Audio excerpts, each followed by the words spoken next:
বাংলাদেশের সাম্প্রতিক ইতিহাসে ২০২৪ সালের ৩ আগস্ট এক অভূতপূর্ব ও চূড়ান্ত পরিবর্তনের দিন হিসেবে লিপিবদ্ধ হয়ে রয়েছে। এদিন বৈষম্য বিরোধী ছাত্র আন্দোলনের ব্যানারে ঢাকার কেন্দ্রীয় শহীদ মিনারে অগণিত আপামর জনতার এক বিশাল সমাবেশ ঘটে। উদ্বেলিত ছাত্র জনতার প্রতিবাদী স্লোগানে মুখরিত শহীদ মিনার থেকে তৎকালীন সরকারের পদত্যাগের চূড়ান্ত এক দফা দাবি ঘোষণা করা হয়।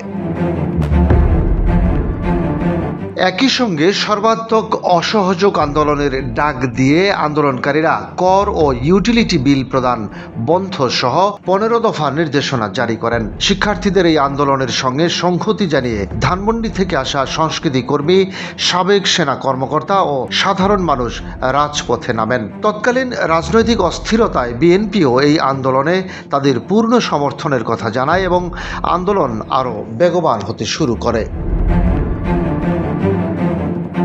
পরিস্থিতি সামাল দিতে সরকার, শিক্ষক ও ভিসিদের সাথে বৈঠকের উদ্যোগ নেয় এবং ক্ষমতাসীন দল বিপরীত কর্মসূচি পালনের চেষ্টা করে। তবে সবচেয়ে ঐতিহাসিক ও ভাগ্য নির্ধারণী মোড়টি ঘটেছিল সেনাবাহিনীর অভ্যন্তরে আয়োজিত বিশেষ একটি সামরিক অফিসার্স মিটিংয়ের মাধ্যমে। সেনাপ্রধান জেনারেল ওয়াকারুজ্জামানের সভাপতিত্বে অনুষ্ঠিত সেই বৈঠকে মাঠ পর্যায়ের তরুণ কর্মকর্তারা জনগণের উপর গুলি না চালানোর মতামত দেন। অত্যন্ত আবেগঘন ও গম্ভীর সেই আলোচনার পর সেনাপ্রধান স্পষ্ট সিদ্ধান্ত দেন যে সেনাবাহিনী সর্বাগ্রে দেশের জনগণের পাশে অবস্থান নেবে।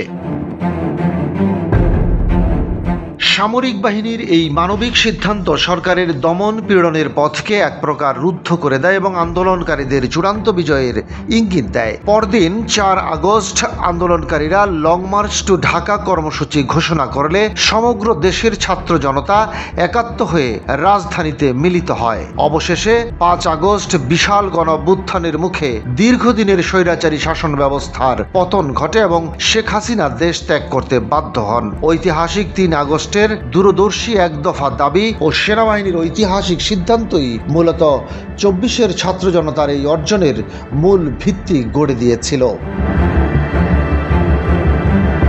ডেস্ক রিপোর্ট, বাংলাবাজার পত্রিকা।